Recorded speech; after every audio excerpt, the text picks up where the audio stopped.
Good day, ladies and gentlemen. Our program will begin in just a moment.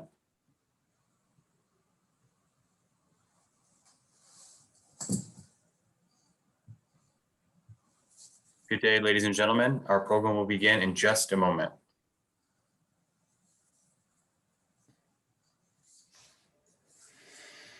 Good day and welcome to Advocacy Anywhere, powered by American Jewish Committee. Advocacy Anywhere is AJC's digital platform that enables you to engage with AJC's global expertise, content, and advocacy from wherever you are. Joining us today for a special live recording of AJC's podcast, People of the Pod, is AJC Chief Policy and Political Affairs Officer Jason Isaacson, AJC Jerusalem Director, Lieutenant Colonel Reserve Avital Leibovich, and AJC Transatlantic Institute Director Daniel Schwammenthal. Jason, Avital, and Daniel, in conversation with their People of the Pod co-host Seffi Kogen, will analyze what's next for U.S. policy on Iran. And we'll be joined later today by Ajc CEO David Harris for concluding remarks.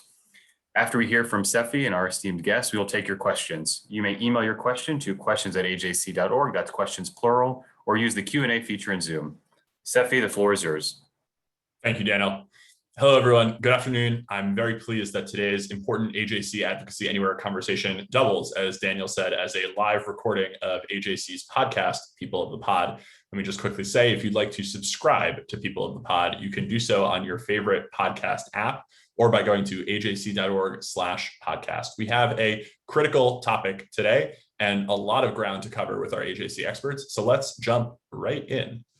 Jason, I'm turning to you to set the table for us, please. In 2015, after a long process, AJC ultimately decided to come out against the Joint Comprehensive Plan of Action, the Iran deal, or the JCPOA. In 2018, when President Trump pulled the US out of the nuclear deal, we expressed our disappointment there as well. Can you start us off by pulling back the curtain a bit on A, what went into our initial 2015 opposition, and B, why we didn't believe withdrawing from the deal was the right move either? Thank you for your question, Seffi. Very much looking forward to our conversation today.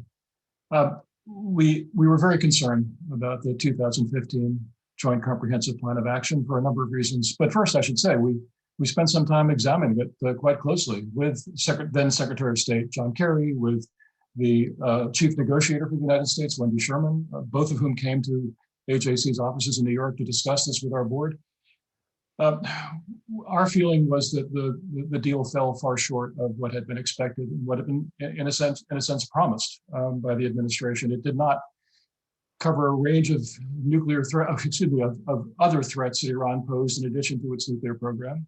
On the nuclear program itself, it didn't stop Iran from ultimately being able to develop nuclear weapons capability. It slowed the process down, absolutely. It removed uranium, enriched uranium that Iran had stockpiled. It forced them to make certain adjustments to their centrifuges that they'd had. But down the road, and not very far down the road, in 10 years or 15 years, Iran would be able to climb right back into that program quite aggressively. It did not inhibit them from R&D on advanced centrifuges. It really left a lot of doors open, and that concerned us greatly, in addition to not addressing other issues, regional aggression by Iran, the ballistic missile program of Iran. So for all of these reasons, and the timelines, and the inspections that fell short of what we thought were adequate, we came out against the deal. Now, the deal went into effect anyway because of this bizarre congressional review mechanism that was adopted at the time.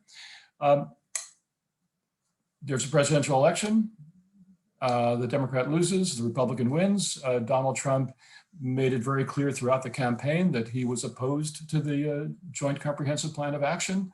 And within a year or so of taking office, he indicated that he was going to remove the United States from the deal.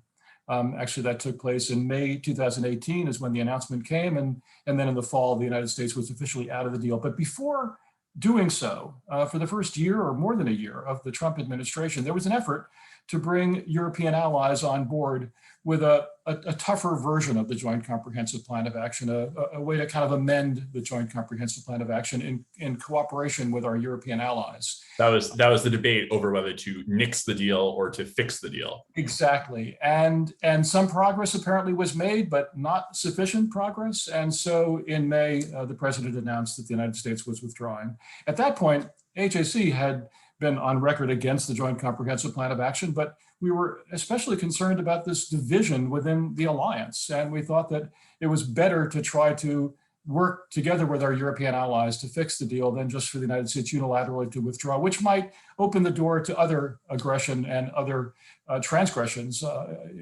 regarding the deal's details itself by the Iranians. And that, of course, is what ultimately happened.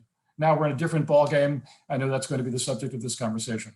Yeah. Thank you, Jason. Daniel, we knew in 2015 that Iran's leaders couldn't be trusted. We knew that they had long coveted nuclear power, despite their protestations to the contrary. And we knew that they were a destabilizing force in the region with a measure of control in 4 Arab capitals.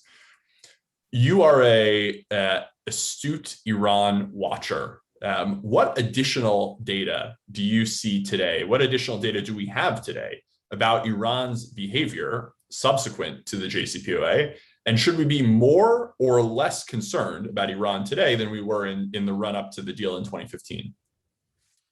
Well, the data are crystal clear. Everything the supporters of the nuclear deal promised us turned out to be a mirage, and everything the opponents of the deal said would happen did come, unfortunately, true. Instead of moderating the Iranian regime, as the Obama administration had hoped or claimed, the Islamic Republic only intensified both its internal oppression and external aggression following the deal. No matter what metric you apply, everything got worse. Executions of minors, dissidents engaged in oppression in Iran skyrocketed, while Iran equipped Hezbollah with guided missiles, assisted in the massacres in Syria, where it also has now established a very threatening foothold. It supports the Houthis in Yemen, which are attacking Saudi Arabia almost every day, armed and funded Hamas, and of course Islamic Jihad in Gaza, and so on. We also have the documents, this huge archive, Israel's Mossad spirited out of Tehran, which proved that Iran actually never gave up its nuclear weapons program, not before and not after the JCPOA, which is why I believe that re-entering the JCPOA will be nothing short of a strategic disaster. We already can see what Iran, under pressure, under tremendous sanctions, is doing, and everything that will happen after it will get the sanctions lifted and be funded with hundreds of millions of dollars. You don't need a crystal ball to imagine how much more the region will be on fire and how much more dangerous the region will be, particularly for Israel, but also for the Arab states that are equally threatened and feel threatened by Iran. And the problem with the JCPOA is not, as also Jason explained, that it doesn't really stop in nuclear Iran. It actually guarantees that it will become a nuclear threshold power, and then with international legitimacy. And the problem is, furthermore, that the JCPOA not only doesn't deal with Iran's aggression, it makes it almost impossible actually to deal with it, because the logic of the JCPOA is that Iran must economically benefit from it. This is also what the Europeans have been saying for a long time, and this is what the Biden administration is now saying as well. And therefore, the Biden administration seems to be ready to lift even non-nuclear sanctions imposed on Iran because of its support for terrorism, because they are considered to be inconsistent, incompatible with the JCPOA. So if you take off these kinds of sanctions as well, then you remove the most important non-military tool the US would have to push back against Iran's aggression. And in addition to that, the chances that the Biden administration would be able to agree a longer and stronger deal also becomes almost inconceivable once you remove all sanctions and then signal that you will not reimpose those sanctions because those would be incompatible with the JCPOA. Then it really is difficult to imagine why Iran would agree on a stronger deal. So I'm very worried about the future. Avital, there's been this kind of bipolar situation in Israel between the military on the one hand and the politicians on the other hand, with many retired IDF top brass saying in 2015 and since, in effect, we can work with this deal, it's better than nothing. While on the political side, almost the entire spectrum, regardless of ideology, says the deal is a mistake, from basically all the way to the left to certainly all the way to the right. What accounts for that kind of contradiction between what we hear from the military and what we hear from the politicians? Because that was certainly utilized by the Obama administration and by some Jewish groups in favor of the JCPOA in 2015. It was utilized by them to help sell the deal. So what are we looking at there? Yeah, so it's of course a little bit complicated than just a contradiction between brass and politicians, and allow me to reflect where this paradox or contradiction emanates from. So basically, Ariel Sharon, one of the former prime ministers of Israel, followed by Ehud Olmert, they actually adopted a policy which was based on establishing some sort of a strategic partnership with the US on the nuclear Iran issue. And this would have allowed Israel to promote its own interests. Basically, this kind of a strategic pact between Israel and the US, which Sharon and Ehud Olmert believed in, would have three goals from an Israeli perspective. Number one is to make sure that the international community will operate very severe sanctions against Iran to deter Iran from promoting the nuclear plan. Number two, and this is quite interesting because I don't think many remember, is actually an American support for different kinds of operations, usually secret operations, in order to prevent Iran from reaching its nuclear capabilities, basically to delay Iran. And the third goal was that included like the what's it called, Operation Olympic Games, which led to Stuxnet, that famous kind of cyber attack on the Iranian reactors. Well, according to foreign sources, it included a lot more than just that specific operation. And the third goal, Seffi, was that Israel will be compensated by the US should Iran be nuclear by different elements, mainly dealing with its security and strategic. Meir Dagan, by the way, who was the head of the Mossad between 2002 and 2011, actually supported those pinpoint secret operations on the ground, which, by the way, Israel did not take responsibility for in those years. So what happened? Netanyahu took his position as prime minister in 2009. And when he stepped into office, he actually changed the policy. And how did he change the policy? He determined that the Iranian nuclear plan is the most severe existential threat on Israel. And let me remind our viewers that Ehud Barak at the time was Netanyahu's Minister of Defense, and he supported Netanyahu's specific policy. And therefore, the Israeli government at those times actually gave a huge chunk of its budget to some kind of a military preparation. I can even remind the viewers that in summer 2012, if you remember, Netanyahu and Barak, both of them in their public appearances, even gave some sort of an impression that Israel is about to attack Iran, was preparing to attack Iran. It was quite vivid descriptions.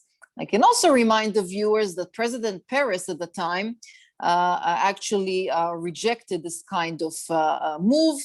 And at the end of the day, we all know that no attack took place. And many of the Israeli commentators actually analyzing Netanyahu's personality think that he would never have taken the risk to go ahead with such an attack. So since then, since 2012 and until now, 2021, the issue of attacks actually went off the table.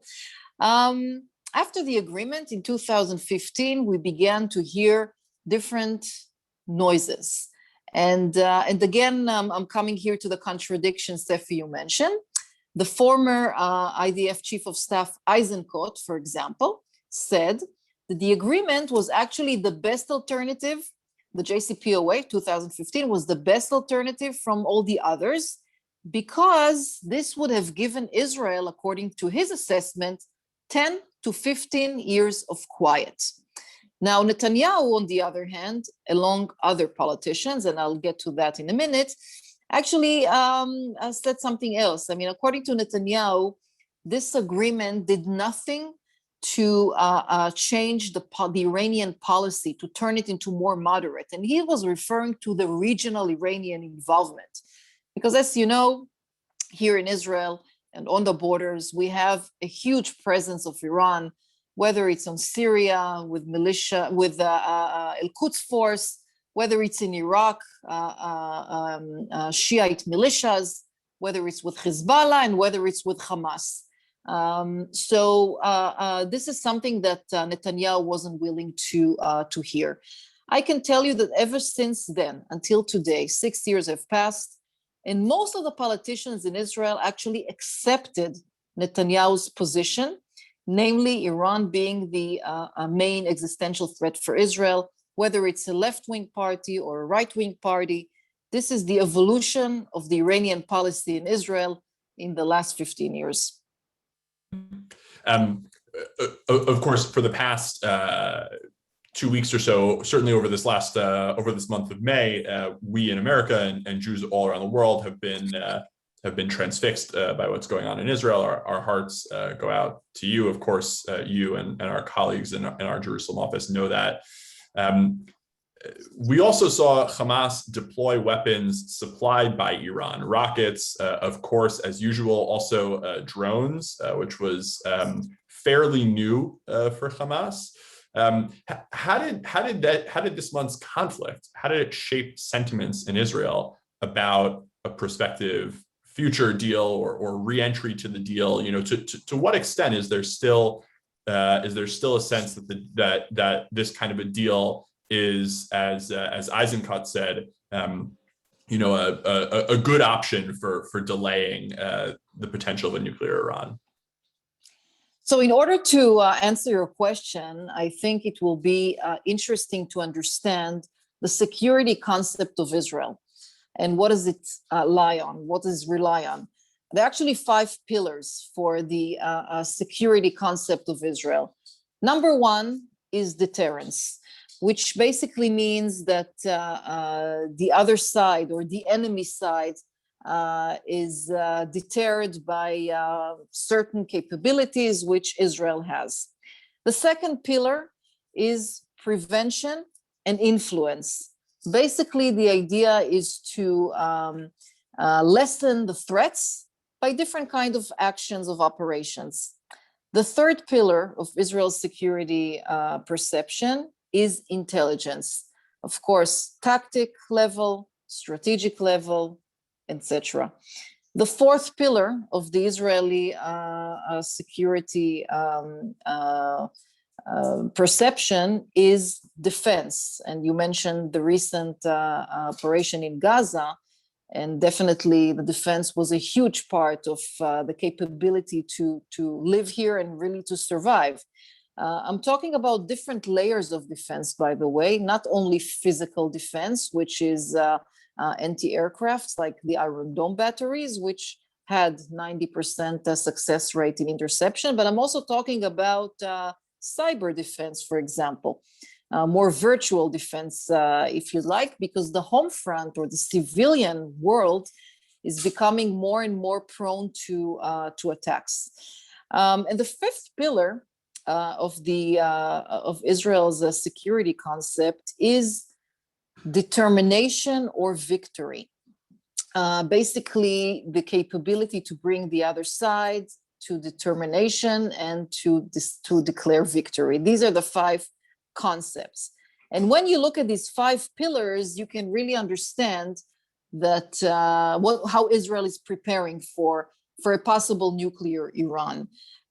You mentioned some sort of an example of an operation in Iran, and there are different sources who claim that Israel is operating on the ground. Israel doesn't take responsibility for these kind of operations.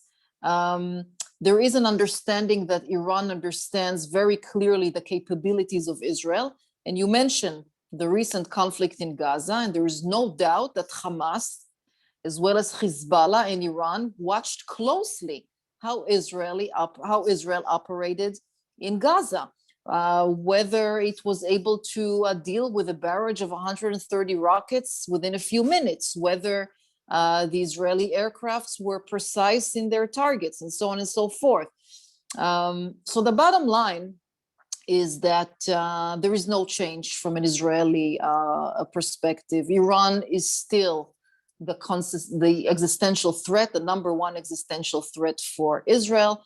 But the change from 2015 to today is that there was another layer added. And that layer is the strategic weapons that Iran supplies our neighbors, enemies in the region, and also has the capability to develop them themselves. Look, we saw in Gaza many factories. Some were based on Iranian know-how, even factories for drones that were based on Iranian know-how. So the knowledge of terror doesn't stop at the borders of Iran. And definitely it has spilled in a very wide manner to our region. Daniel, you're our eyes and ears in Brussels. Talk to us about where Europe stands today. In 2015, as I recall, under President Hollande, France was seen as more hawkish on Iran than the Obama administration, and the UK and Germany were less so, as I recall. Germany, in particular, I remember as being seen as eager to engage economically with Iran. What's the lay of the land with regard to those European powers today? How eager are they to get the US back into the deal? And to what extent do they have an appetite to build on the original deal, to strengthen it, to lengthen it, as the Biden administration has been talking about, now that some of its shortcomings have been made clear? The US withdrawal from the deal for the previous 2 years, the German government specifically, late last year, suddenly toughened its message. German Foreign Minister Heiko Maas said something like a return to the previous agreement would not be enough. There will have to be some kind of nuclear agreement plus. His state secretary even threatened sanctions to counter Iran's aggression and ballistic missiles program. So there seemed to be a situation where, at least rhetorically, Europe had become much tougher. It also coincided with the murder of a French-based journalist who was lured into Iran and then executed. The French Foreign Ministry tweeted that this was a barbaric killing, and it fixed quite interesting. So the hashtag no business as usual. And I think the Biden administration would have had an opportunity there to build on this, at least rhetorically, much tougher European position, to come together and negotiate together with the European a better deal. I think it would have also definitely gotten the support from the other side of the aisle, and would have made American foreign policy a little bit more coherent in that sense. Unfortunately, the Biden administration decided to first re-enter the JCPOA and then trying to attempt to negotiate a better deal, which, as I said earlier, I don't think is really possible. And so at this stage, the Europeans are, quite happy with the US decision. That one can really not rely in these situations on the Europeans to taking very strong initiatives unless it really comes from Washington, where they might be willing to support a tougher position. But it's going to be very difficult to imagine a situation where the Europeans will now be able to push the US in a certain direction. So I think it comes back down to the whole sequencing of the negotiations. If you go out of, if you re-enter the deal, lift all the sanctions, then it really almost doesn't matter what your intentions are, because the Iranians will simply not agree to a better deal after having received all the carrots up front. Staying with you for a moment, Daniel, the AJC Transatlantic Institute, which you direct based in Brussels, TAI has played a critical role in launching TFI, the Transatlantic Friends of Israel, your brainchild, bringing together parliamentarians from across Europe, along with their counterparts in the US Congress, to press for policies that advance Israel's security and Middle East peace. To what extent have you seen attitudes about Israel and the regional threats it faces, including especially this Iranian threat with which we're concerned right now? To what extent have you seen those attitudes resonating among elected officials in Europe? Definitely, we have seen a shift among certain lawmakers. Our network has now grown to over 120 lawmakers from across Europe, mostly across Europe, but also North Americans. And it is really a network of people, of politicians who come from across the political spectrum, but are united in the belief that Israel is really a strategic partner. It's this relationship is anchored in shared values, interests, and history. And more politicians in Europe realize the tremendous value that Israel brings to the table as a leader in technology, innovation, and security. And within the European Union, particularly the members from the former communist bloc and also Greece and Cyprus, generally have not only strengthened their relationship with Israel, but also tend to have a better understanding of Israel's security situation. They do also recognize the threat posed by Iran, but unfortunately, that doesn't translate into any real doubt or opposition to the nuclear deal.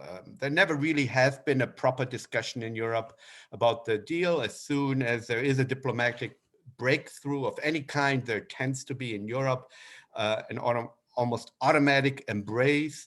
So unlike in the United States, where in 2014, 15, in the run-up to the deal, there was a really intense debate on the opinion pages of the newspapers, among think tanks, experts, and so forth. Nothing of the kind has really happened. So Europeans, even those who may be sympathetic to Israel, are not necessarily as informed about the nuclear deal, particularly its flaws, as their American counterparts. Just very quickly, because I must get Jason back in on this conversation, but I just want to follow up with you. You know, there's this consistent kind of question, debate about whether Israel is getting more isolated in the world or less isolated in the world. And of course, you know, we look at the Abraham Accords, which I'm going to ask Jason about in just a minute. And certainly, you know, in the Arabian Gulf region, I think we could say Israel is getting less isolated. We look at what has happened in the US over the past couple of weeks, and perhaps we worry that Israel is getting more isolated. Daniel, when you look at Europe, and maybe I'll make a divide here between the European street and the European elite, do you think Israel's stock is rising or falling in each of those two places? It's very good that you make this distinction. Certainly, as I laid out, among policymakers, there are trends in certain countries and among certain political parties, more on the center right, that really wants to get closer to Israel, understands Israel better, values Israel. And we have seen this also in the growing network of the Transatlantic Friends of Israel. Of course, this war also showed that Europeans really support Israel to a much greater extent in these kinds of situations. It's not the first war that Israel fought with Gaza, but I think the support that we have seen here was quite unprecedented. We have seen the German, Slovak, and Czech, and also Greek foreign ministers traveling to Israel in a show of solidarity. These kinds of things didn't happen in these kinds of last confrontations. But of course, the narrative, the demonization that is going on, particularly in the media, and specifically in British and American media, has an impact, will have an impact, unfortunately. The constant barrage of NGO reports that are completely biased and demonize Israel as a serial international law violator, as a uniquely wicked country, will unfortunately have an impact on the public, but also on the public policymakers. Even if they don't believe it, even if they reject it personally, it will make it so much more difficult for them to show their support. So AJC will have a lot of work to strengthen the spines of our friends and to win new friends, and the Transatlantic Friends of Israel is part of it. Thank you, Daniel. Jason, as I mentioned a moment ago, without a doubt, the biggest development in the Middle East since 2015 is the Abraham Accords, with the United Arab Emirates and Bahrain in particular, having been nearly as concerned as Israel in 2015 about the prospect of a nuclear Iran. There is perhaps no one outside of government. I'll drop the perhaps. There's no one outside of government in America who has a better grasp of Israeli Gulf relations, of all the work, the decades of work that went into creating the Abraham Accords. How will these newly warm ties impact the conversation in Washington about Iran? Awesome. Thank you very much for that, Seffi. It will have an impact. There are diplomats, security officials, certainly a number of think tanks in the Arab world, in the Gulf in particular, and there's very heavy traffic right now in expressing concerns about the direction that the administration will be going if it is going to simply try to re-enter the Joint Comprehensive Plan of Action on the terms that existed in 2015. Most of this is private. It's to some degree public. There's no question that there is a parallel interest, really almost an identical interest that Gulf states and Israel have in pushing back against Iranian aggression, pushing back against Iranian development of nuclear weapons capability. What we asked for in 2013, 14, and 15, and in AJC's consultations with a number of friends in the Gulf, was find a way to coordinate with Israel, even though you don't, at that point, this was years ago, have a relationship with Israel. You're seeing the same threats that Israel is seeing. You're hearing the same challenges to your own security. Why not find a way to work together to make sure that these voices are heard in Washington? It didn't happen so much then. It's going to happen more now. It is starting to happen more now. It's essential that we hear these voices. And I have to say that when Antony Blinken was testifying before Congress in his confirmation hearing in January for Secretary of State, he did talk about the importance of U.S. strategic partners in the Gulf, along with Israel, having a voice as this process moved forward. And we have seen consultations that have taken place. Administration officials have been in the Gulf just in the last couple of weeks. Of course, Israeli officials have been to Washington as well, and the U.S. has been to Jerusalem. So these consultations are taking place. Whether it's moving the needle on U.S. approach to the negotiations that are taking place indirectly in Vienna is another question. But there are voices that are coming from across the region, and that includes Israel along with their new Gulf allies to try to push for an amendment to the United States policy. Jason, I'm going to come back to you in just a minute for more from Washington, but just before I do, Avital, what's the Israeli perspective on that same question? Is Jerusalem working closely with the folks in Manama and Abu Dhabi to counter Iran? Yeah, it's a great question, Seffi. Let's reflect for a minute on what happened since the normalization agreements were signed. So in the past 10 months, there were visits of two foreign ministers, the Emirati foreign minister and the Bahraini foreign minister in Israel. The ministers of finance of both countries also visited Israel. The Bahraini industry minister visited Israel with a delegation of 40 businessmen. The Chamber of Commerce and the Export Institute signed agreements with their equivalents in the Emirates. There was a technology exhibition, a huge one in Dubai. More than 400 Israeli businessmen and women traveled there. There was also a cyber tech kind of exhibition in Dubai. We know that there's going to be an Expo 2021 starting from October, which Israel will have an exhibit there.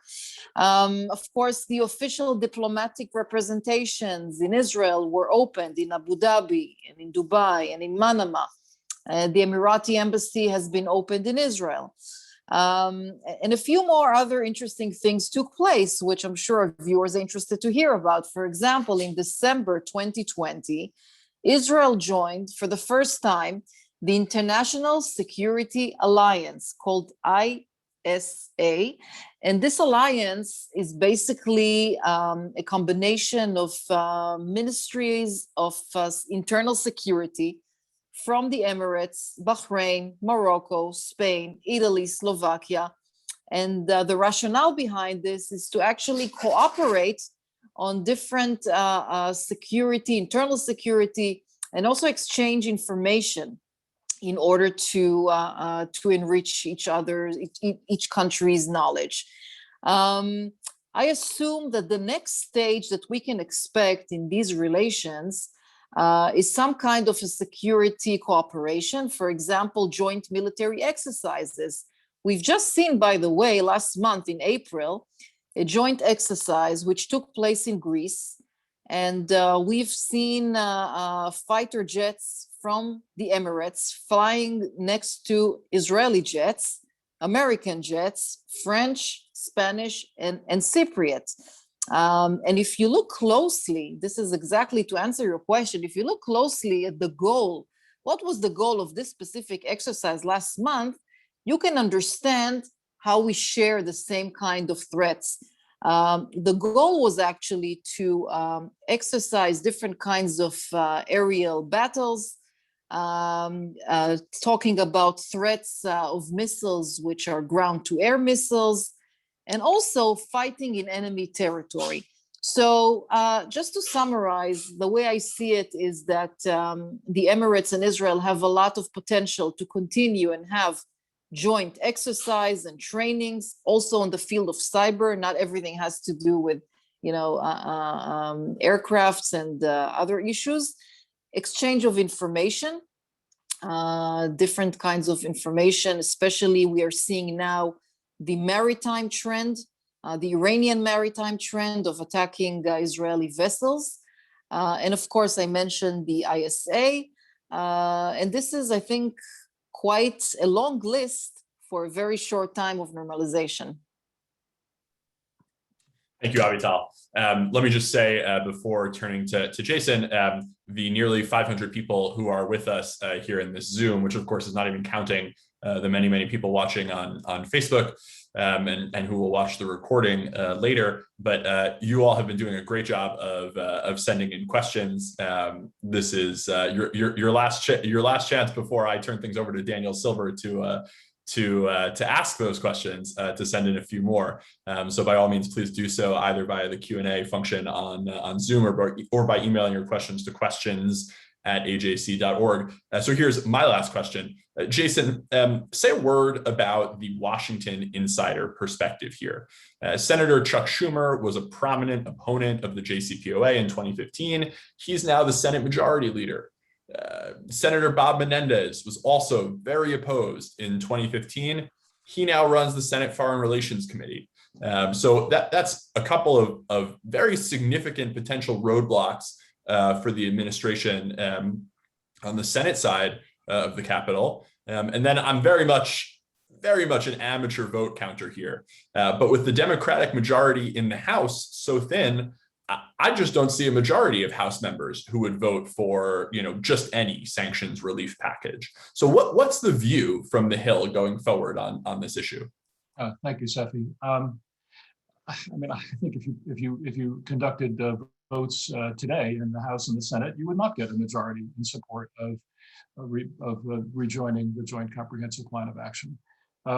There are concerns that are expressed on both sides of the aisle, but what is especially notable, of course, is the Democratic opposition, Democratic skepticism. Now, at the same time, you have a young Democratic administration and a Senate Majority Leader, 50-50 split Senate, who will not want a black eye delivered to the administration. And so it's an open question how Congress will deal with this. Congress has a number of options, but so does the administration. The Iran Nuclear Agreement Review Act of 2015 created a framework in which Congress would review a new agreement with Iran. But the question that the administration needs to grapple with, and members of Congress are looking at this closely as well, is whether rejoining the 2015 agreement is a new agreement, or because it's not clear from the legislation that it would apply to a hiatus, a pause in U.S. compliance with the agreement, and rejoining it, whether that would therefore set off this congressional review process. So if they get around that, maybe Congress won't even have a voice. Now, there has been legislation introduced in Congress to block the relief of sanctions. I expect a lot more of that as this process, if this process moves forward.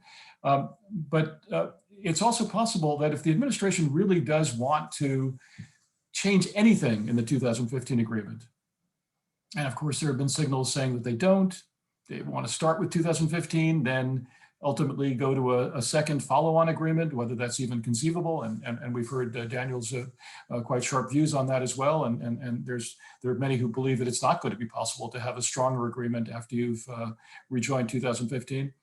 But if the administration's attempt is to stick with 2015 as it is, it's not longer and stronger. It's not longer deadlines. It's not more inspections.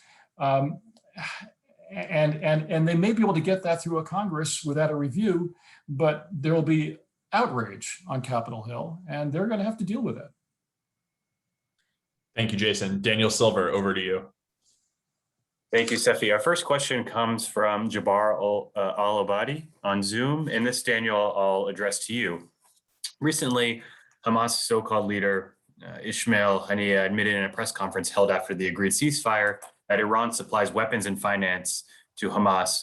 So the question is, what should the US administration and the European leaders do beyond the casual rhetoric or narrative to stop such deals between Iran and Hamas? And if I can add, how can the US, Europeans, and others rebuild Gaza if they're worried about Hamas diverting funds to build more rockets?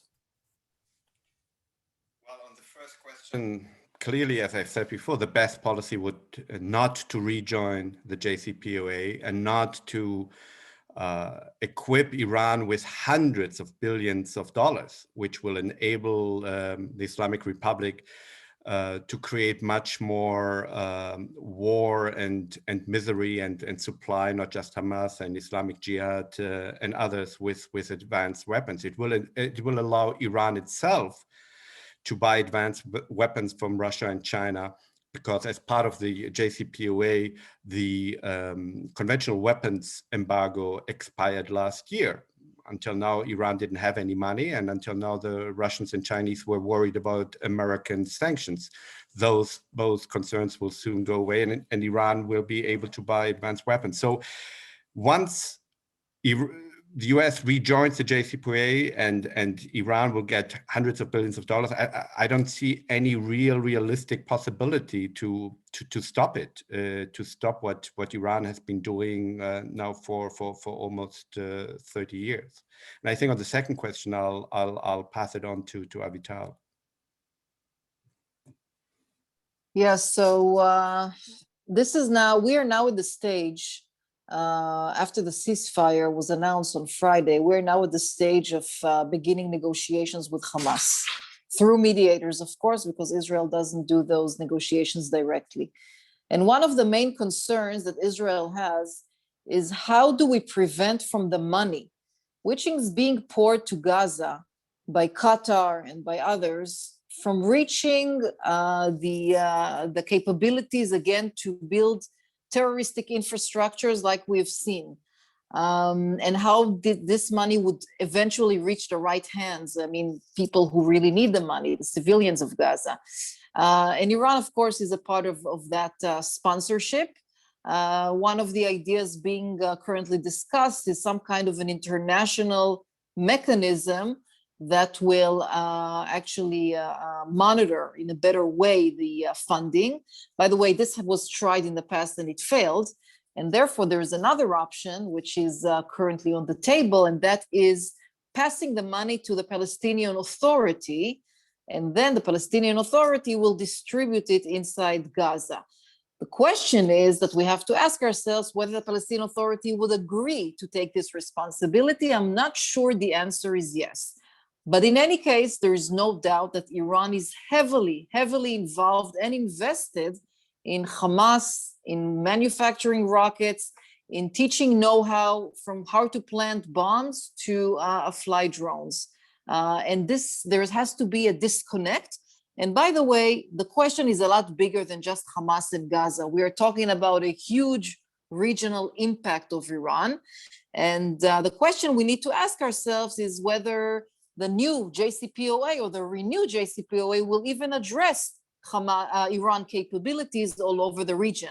At the end of the day, Iran's influence in the region impacts many countries and not only Israel. Thank you, Jason. I'll address this question to you. This comes from Harvey Kaplan in Kansas City. What motivates the Biden administration to re-enter the JCPOA given the shortcomings of the deal and especially the fierce opposition of our ally Israel? Thank you for the question, Harvey. I think what motivates the administration is a sense that since the United States pulled out of the JCPOA in 2018, the situation hasn't gotten better. That the United States imposed maximum pressure sanctions on Iran, and Iran's response was not to stop its regional aggression, not to stop its missile program, and beginning a year or so later to ramp up its nuclear stockpile. To the point where it now has, 10 or 15 times the amount of enriched uranium it was supposed to have, and it's at a higher level of enrichment as well. So the Biden administration's view is that didn't work.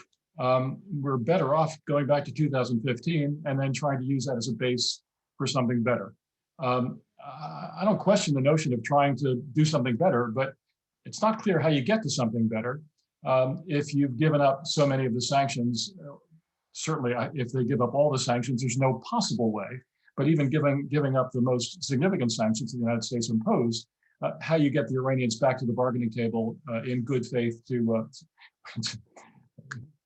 being euphemistic here, which is going to be necessary to try to come to an agreement that actually addresses the wider questions that 2015 agreement did not. Thank you, Jason. Avital, from Shrub Kempner in Galveston, do you think the recent battles will have a longer-term effect on any worldwide support of Israel's possible actions vis-a-vis Iran? I am sure referring to the recent encounter with Hamas, I assume? Yes, correct. Yeah. Look, I think that this time around, I think that Israel was embraced in a better way internationally. In other words, there was a greater understanding of Israel's need to defend itself by many European countries and others. And I've seen that from day one. Even the criticism that came from some of the governments wasn't harsh as we remember it in 2014, 2012, 2009. So there was an understanding. I'm not sure that the world still understands the very direct link between Iran and Hamas. Hamas seems like a very local organization, but of course we know that this is an affiliate of the Muslim Brotherhood, which has arms all over the world with a very extreme religious ideology.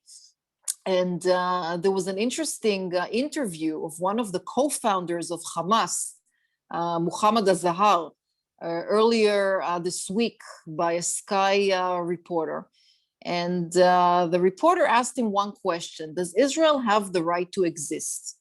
And the answer he gave was no, very clear. And this is the same answer an Iranian official would give you.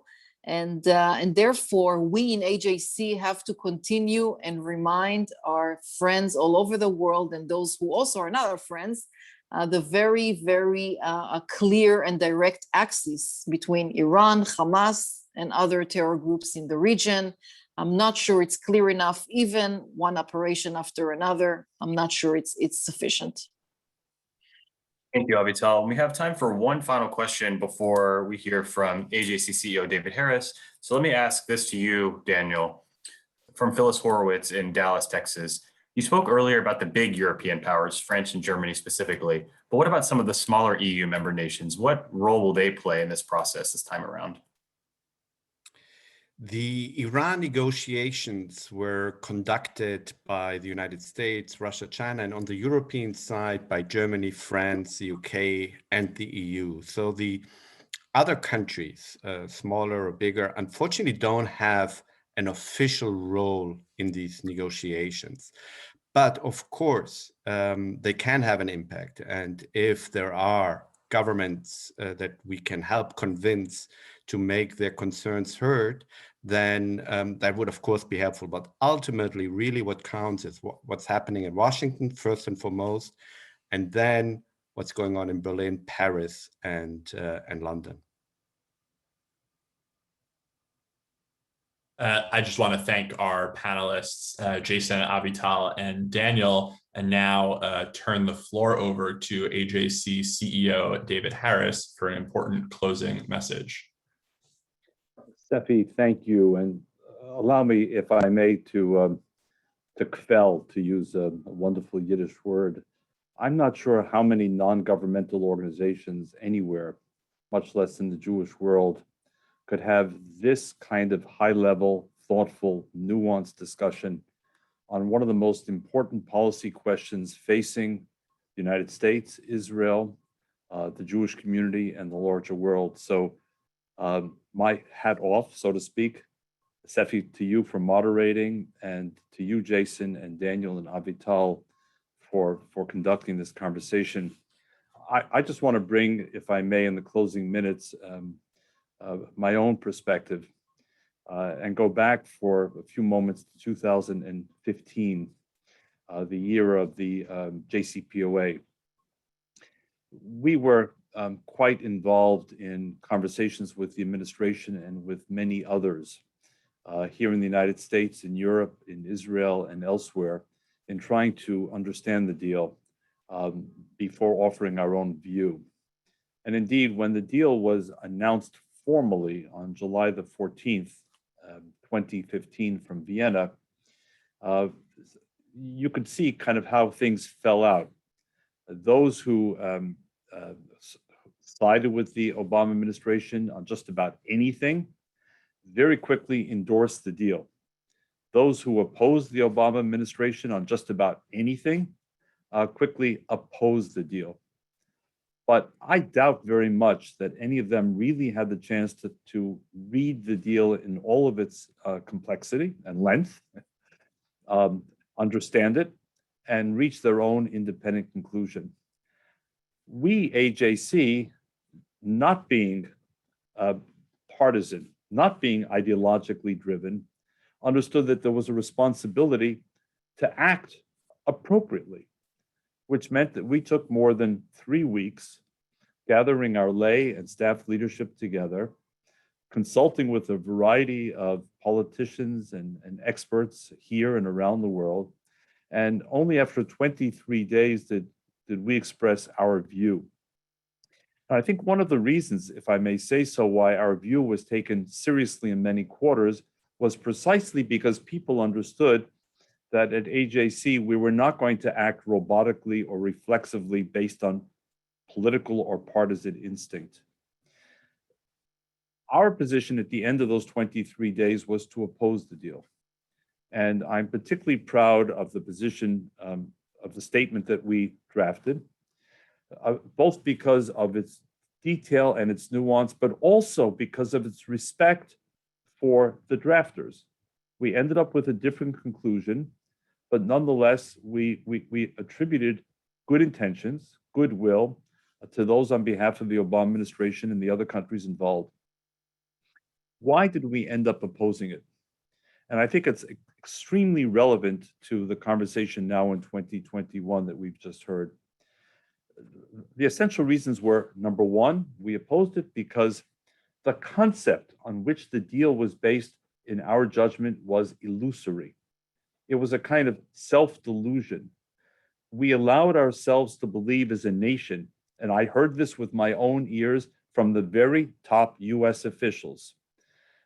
The notion was that this would be a transformational deal, that this was a deal that was going to empower the so-called reformists or moderates in Tehran at the expense of the radical revolutionary regime. I even heard with my own ears some suggest that Rouhani, the president of Iran, viewed as a moderate, could become the Gorbachev of Iran, bringing about dramatic domestic change for the better. So the original notion was this big, ambitious concept, which ultimately proved wrong. The second concern we had was the expiration dates. The expiration dates were just too soon. As Daniel Schwammenthal said, we already have passed the expiration date last October for the legal purchase and sale of conventional weapons by Iran. The fact that they may not have enough money does not obviate the fact that now legally Iran can go on to the arms market. Number three, the deal was too narrow. The deal did not include ballistic missiles. It did not include advanced research on centrifuges. There were a number of major issues that were not included, not even to speak about regional behavior, from support for Hamas to support for Hezbollah to support for the Houthis in Yemen to interference in Iraq, in Syria, and Lebanon. Those things were not part of the deal. And fourth, the deal did not include serious, sustained consultation with our Arab allies in the region and with Israel. It was largely done to their exclusion, even though these countries, on the one hand, certainly had points of view that needed to be listened to, given their proximity, and number two, given the stakes that these countries had in any such deal, and yet they were excluded. And the last concern that we had was that this was going to be a largely partisan decision. In other words, if you go back to 2015 and the comments that Jason made, at the end of the day, not one single Republican, either in the House or the Senate, supported the deal. To the contrary, there were 4 Democratic senators who openly opposed the deal, and there were a number of Democratic congressmen who also opposed the deal. Our fear is that if it's going to happen again, and in 2021 we're going to end up with this partisan divide, then once again we're going to have an unstable American policy, where this administration, for example, re-enters the deal. And by the way, Secretary Blinken said as much yesterday on the Fareed Zakaria show on CNN, that it is the American goal to re-enter the deal as it was negotiated, and then from inside the deal, try for the second phase. But if that's the case, I think we know a priori Republicans are likely to oppose it unanimously. And what happens then if the Republicans take control of the House or the Senate in 2022 or the White House in 2024? I'm now speaking not as a partisan, but this country, the most powerful country on earth, cannot have this kind of erratic, unstable foreign policy, which is strictly along partisan lines. We saw the price that was paid from 2015 to 2018, and we should not want to repeat it. So my final word is that from the perspective of AJC, the thoughtful analysis we brought in 2015, the thoughtful analysis that all our viewers heard over the last hour from Seffi and Jason and Daniel and Avital, is the kind of analysis we will continue to bring, nonpartisan, independent, in consultation with a range of people in Washington and beyond, in order to try and ensure that we see the best possible outcome. So thank you for joining us. And Daniel, back to you for the last word. Thank you, David. And allow me to once again thank our esteemed panelists and moderator and our global audience for joining us today. For those of you who wish to learn more about AJC or to stay up to date on the most pressing issues facing Israel, the Jewish people, and the world, please follow us on Twitter, Facebook, or Instagram by searching AJC Global or visiting us at ajc.org. And lastly, if you enjoyed today's program, be sure to tune in to AJC Virtual Global Forum 2021, taking place from June 6th through 9th. This year's conference is one you will not want to miss. Thank you again, everyone, and have a great rest of your day. Goodbye.